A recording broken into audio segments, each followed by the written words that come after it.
तो दोस्तों जैसे आपको पता है कि इंस्टाग्राम को बहुत सारे ऑप्शन देता है अपने कंटेंट को शो करने के लिए, अपने कंटेंट को पोस्ट करने के लिए। इंस्टाग्राम हमको ऑप्शन देता है फीड पर पोस्ट करने के लिए, इंस्टाग्राम हमको देता है रील पोस्ट करने के लिए, स्टोरीज पोस्ट करने के लिए, आईजीटीवी पोस्ट करने के लिए, और साथ में ही कैराउजल पोस्ट करने का भी ऑप्शन देता है। अभी कैराउजल क्या होता है? आज की वीडियो में स्पेशली कैराउजल पोस्ट के बारे में बात करने वाले हैं कि एक्चुअली में कैराउजल क्या होता है और कौन सी ऐसी चीजें हैं जिनको कैराउजल बनाते टाइम हमें याद रखना चाहिए, इन चीजों का ख्याल रखना है, ये गलतियां बिल्कुल नहीं करनी है। तो इस वीडियो में मैं आपके साथ डिस्कस करने वाला हूं 7 ऐसी मिस्टेक्स जो कि ऑलमोस्ट हर पर्सन कर रहा होता है कैराउजल बनाते समय। इनफैक्ट अभी जो 7 चीजें मैं आपको बताने वाला हूं उनमें कुछ चीजें ऐसी रहने वाली हैं जो 100% शायद आप भी कर रहे होगे या किसी ना किसी को करते हुए ऑब्जर्व कर रहे होगे। बहुत ही ज्यादा कॉमन चीजें हैं और इनका ख्याल रखना बहुत जरूरी है इफेक्टिव कैराउजल बनाने के लिए, अपनी रीच को इंक्रीज करने के लिए। कैराउजल पोस्ट बहुत ही ज्यादा पावरफुल होती है, एक नॉर्मल पोस्ट के कंपैरिजन में बहुत ही ज्यादा पावरफुल होती है, बहुत ही ज्यादा एंगेजिंग होती है। तो हमें रेगुलर बेसिस पे कैराउजल की अपनी प्रोफाइल पर पोस्ट करने चाहिए, अपने कंटेंट कैलेंडर में हमें कैराउजल का भी ख्याल रखना चाहिए।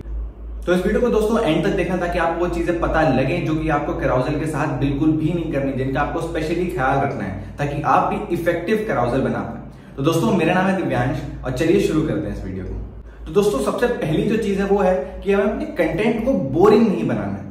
एक्चुअल में होता है कि कैराउजल में हम मल्टीपल स्लाइड्स पोस्ट कर रहे होते हैं, 5 स्लाइड्स, 8 स्लाइड्स, 10 स्लाइड्स या जितनी भी आपकी पोस्ट में हो, कैराउजल पोस्ट में हो, बट हम कंटेंट को बोरिंग कर देते हैं। देखिए कैराउजल की एंगेजमेंट कुछ इस तरीके से काउंट होती है कि आपकी पोस्ट के साथ कितने लोगों ने एंगेज किया, कितने लोगों ने उसको स्वाइप करके लास्ट पोस्ट तक जाके पढ़ा, हर स्लाइड पर कितना टाइम स्पेंड किया। तो अगर आपका कंटेंट बोरिंग रहने वाला है ना तो लोग उसको लाइक नहीं करेंगे, एंगेजमेंट रेट डाउन हो जाएगा। तो हमें इस चीज का ख्याल रखना है कि हमारा कंटेंट इतना अपीलिंग हो, इतना अट्रैक्टिव हो, कंटेंट इतना वैल्यूएबल हो कि लोग उसके साथ एंगेज करें, वहां पर टाइम बिताएं। कंटेंट बोरिंग नहीं होना चाहिए।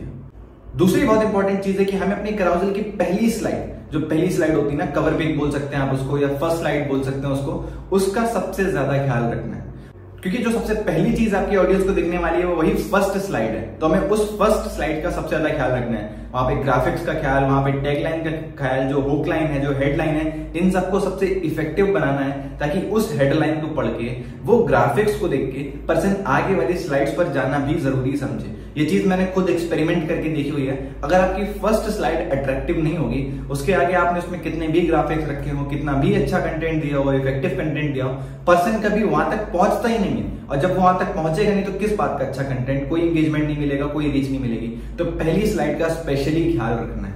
अब तीसरी चीज जिसके बारे में मैं आपसे बात करना चाहूंगा, जैसे आपको पता है यार कैराउजल में मल्टीपल पोस्ट जा रही होती है, मल्टीपल चीजें हम एक साथ पोस्ट कर रहे होते हैं, 8 स्लाइड्स या 10 स्लाइड्स एक साथ पोस्ट कर रहे होते हैं। तो देखिए इसको पोस्ट करने का रीजन क्या होता है? कैराउजल का एक्चुअल में अगर सिंपल शब्दों में आपको मतलब बताने की कोशिश करूं कि इसका मोटिव क्या है, तो ये कि कैराउजल आपके लिए एक स्टोरी टेलर के तरीके बिहेव कर रहा है। जो चीजें हम वीडियोस में लॉन्ग फॉर्म में बता रहे होते हैं, एक्सप्लेन कर रहे होते हैं, कैराउजल का भी वही मोटिव है, बिना बोले बिना वीडियोस बनाए पोस्ट फॉर्म में उस चीज को रिप्रेजेंट करना। आप इफेक्टिव तरीके से स्टोरी टेलिंग कैसे कर सकते हैं?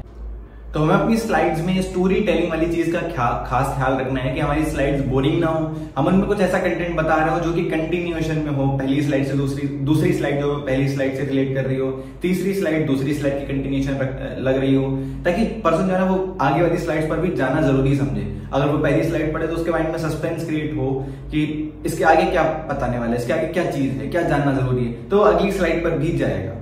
चौथी चीज जिसके बारे में मैं आपसे बात करना चाहूंगा या कि कभी कभी लोग ये गलती करते हैं कि अपने कैराउजल में बहुत ज्यादा चीजें बताने की कोशिश करते हैं। देखिए कैराउजल एक पोस्ट है, वो कोई आपकी ब्लॉग पोस्ट नहीं है कि आप उसमें बहुत सारे 1000 वर्ड्स का कंटेंट लिखने की कोशिश करते हैं।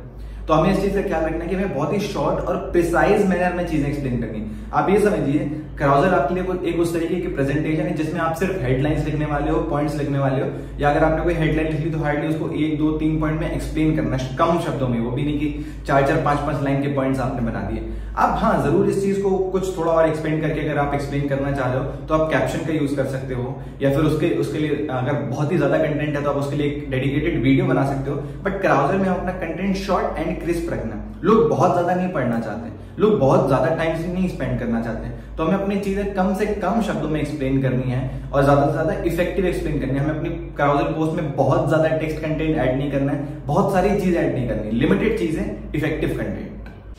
पांचवी चीज जिसके बारे में बात करना चाहूंगा दैट इज हमें अपने कैराउजल में विजुअल्स भी ऐड करने हैं। अब कई लोगों की ये कंप्लेन आती है, सर हमने बहुत अच्छा कंटेंट निकाला, हमने बहुत सोचा इसके बारे में, बहुत पढ़ा, बहुत सीखा और कितनी इंपॉर्टेंट चीजें हैं, कितनी ज्यादा वैल्यू हमने प्रोवाइड करी। सही बात, बहुत सारे लोग ये कर रहे होते हैं, बट जहां पर वो लैग कर जाते हैं वो होते हैं उनके कैराउजल के विजुअल्स। क्योंकि देखिए कैराउजल पोस्ट हर कोई सिर्फ इंस्टाग्राम पर वैल्यू लेने ही नहीं बैठा है, लोगों के लिए विजुअल्स और ये चीजें मैटर करती है। ये चीज हमने ऑफन सुनी होगी ना, जो दिखता है वही बिकता है। तो जब तक आपका कैराउजल अच्छा दिखेगा नहीं तब तक वो अच्छा बिकेगा नहीं। तो हमें इस चीज का भी अच्छे से ख्याल रखना है कि हम अपने कैराउजल में प्रॉपर एलिमेंट्स ऐड कर रहे हो उस कैराउजल से रिलेटेड, और कलर थीम का ख्याल रख रहे हो, उसमें जो भी चीजें मतलब उस कैराउजल से रिलेटेड है ना, उसमें विजुअल्स का भी ख्याल रख रहे हो। सिर्फ सिंपली कैराउजल मतलब किसी प्लेन स्क्वायर पर कंटेंट लिख के अपलोड नहीं कर देना, वो चीज उतनी इफेक्टिव वर्क नहीं करेगी। इनफैक्ट मैं बोलूंगा बहुत बेकार वर्क करेगी, बट विजुअल्स का ख्याल रखना बहुत जरूरी है। और ये जो भी चीजें मैं आपको बता रहा हूँ ये मैं अपने एक्सपीरियंस के साथ बता रहा हूँ, मैंने अपने खुद अकाउंट पर टेस्ट करी हुई है, ये गलतियां भी मैंने स्टार्टिंग में करी हुई है, इनको सुधारा है, इनके साथ एक्सपेरिमेंट किए हैं। तो एटलीस्ट जो भी चीजें मैं आपको बता रहा हूँ, अभी बता चुका हूँ, आगे आने वाली वीडियो में बताने वाला भी हूँ, इन चीजों का स्पेशली ख्याल रखें अगर आप इफेक्टिव कैराउजल बनाना चाहते हैं तो। 6th चीज जिसके बारे में मैं आपको बताना चाहूंगा, यार कई बार ना लोग विजुअल्स और ग्राफिक्स का ख्याल रखते हुए कलर्स बहुत ज्यादा ऐड कर देते हैं। लाइक मैं अपनी पहले भी कई सारी वीडियोस में ट्रेनिंग्स में बता चुका हूं कि हमें अपने पर्सनल ब्रांड के लिए कलर स्कीम डिसाइड कर लेनी चाहिए। मेरा पर्सनल ओपिनियन है, अगर आप अपने ब्रांड के लिए कलर स्कीम डिसाइड कर लेते हो। जैसे अगर आप मेरे इंस्टाग्राम पर जाके नोटिस करेंगे तो मैं मेजरली 3 कलर का यूज कर रहा होता हूँ, एक ऑरेंज, एक व्हाइट, एक ब्लैक। तो इसी तरीके से आपको भी अपनी कलर स्कीम डिसाइड कर लेनी है। अब लोग कैराउजल को अट्रैक्टिव बनाने के लिए क्या करते हैं, कई बार उन्हें लगता है यार ये कलर भी ऐड कर दूं, वो कलर भी ऐड कर दूं, ग्रेडियंट भी डाल दूं, ये इफेक्ट भी कर दूं, वो इफेक्ट भी कर दूं, अलग अलग तरीके के फॉन्ट्स भी यूज कर दूं, बहुत ज्यादा अट्रैक्टिव लगने लगेगा। अब हालांकि उनको उस समय पर वो चीज बहुत अट्रैक्टिव लग रही होती है, बट एक कंज्यूमर पॉइंट ऑफ व्यू से, ऑडियंस के पॉइंट ऑफ व्यू से वो चीज बिल्कुल भी अच्छी नहीं लगती, बिल्कुल भी आई प्लीजिंग नहीं है, बिल्कुल भी आई प्लीजिंग नहीं है, अपीलिंग नहीं है, अट्रैक्टिव नहीं है। तो हमें इन चीजों का स्पेशली ख्याल रखना है कि यार हमें कुछ लिमिटेड नंबर ऑफ कलर्स का, लिमिटेड नंबर ऑफ फॉन्ट्स का यूज करना है, हमें अट्रैक्टिव बनाना है विजुअल्स को। मतलब बहुत ज्यादा कलर्स ऐड करने का मतलब ये बिल्कुल भी नहीं है कि आप उसको अट्रैक्टिव बना रहे हैं, बहुत ज्यादा फॉन्ट्स यूज करने का मतलब ये बिल्कुल भी नहीं है कि आपकी पोस्ट अट्रैक्टिव लगने वाली है। 7th और इस वीडियो की सबसे ज्यादा इंपॉर्टेंट चीज जो मैं आपको कहना चाहूंगा, जो आपके बिजनेस के लिए बहुत ज्यादा इंपॉर्टेंट हो सकती है, देखिए जब हम कैराउजल बना रहे होते हैं तो उसकी लास्ट स्लाइड में हम एक चीज ऐड करते हैं जिसको हम कहते हैं कॉल टू एक्शन।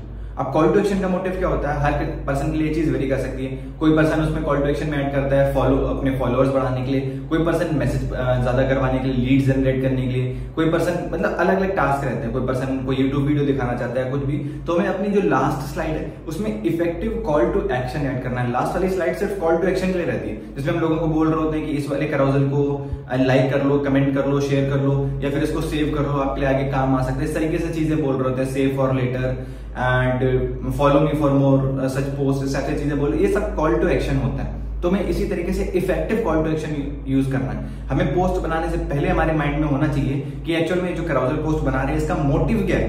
क्योंकि देखो वैल्यू एडिशन ऑब्वियसली एक मोटिव है, बट ये तो हो गया कंज्यूमर पॉइंट ऑफ व्यू से, बट अपने पॉइंट ऑफ व्यू से अगर हम सोचे तो एक मोटिव हमारा भी होगा ना कि हम ये पोस्ट बना रहे हैं तो इसके बदले में हम क्या चाहते हैं, कंज्यूमर से, ऑडियंस से क्या चाहते हैं। तो हमें वो कॉल टू एक्शन बहुत ही क्लैरिफाइड, मतलब एकदम क्लैरिफाइड मैनर में अपनी लास्ट स्लाइड में मेंशन कर देना है। तो दोस्तों ये थी वो 7 चीजें जो कैराउजल बनाते टाइम आपको अपने दिमाग में रखनी है, एकदम अच्छे से याद रखनी है, बहुत ज्यादा ख्याल रखना है इन चीजों का। तो आज के वीडियो में बस इतना ही। अगर ये वीडियो आपको अच्छा लगा तो इस वीडियो को लाइक करना, कमेंट करके मुझे बताना कि आपके लिए आपको सबसे अच्छा पॉइंट कौन सा लगा, या फिर कौन सी ऐसी गलती थी जो आप कर रहे थे। कमेंट सेक्शन में जरूर मेंशन करें और उसको करेक्ट करें।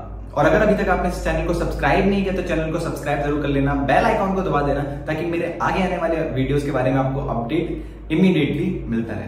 Thank you so much.